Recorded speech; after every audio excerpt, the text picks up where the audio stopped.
Thomas Jefferson once said, and I quote, "If I had to choose between government without newspapers and newspapers without government, I wouldn't hesitate to choose the latter."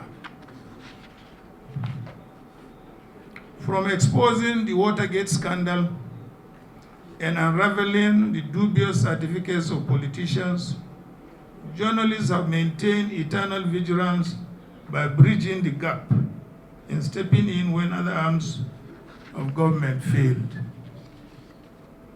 It is for these reasons that commendation must be given to David Hundeyin, an independent journalist whose extraordinary work and those of many more young people like him has become a source of inspiration.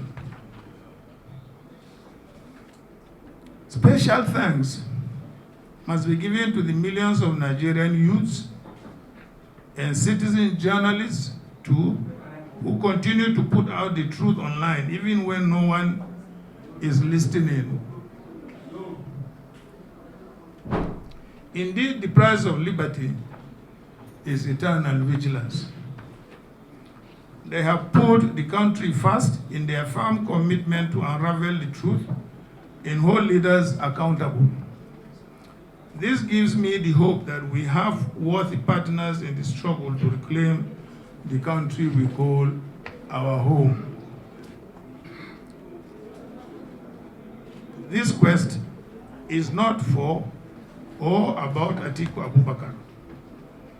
It is a quest for the enthronement of truth, morality, justice, and accountability in our public affairs. In line with this, let me call on all well-meaning Nigerians, leaders of thought, our religious leaders, our traditional leaders, our community leaders, our political leaders,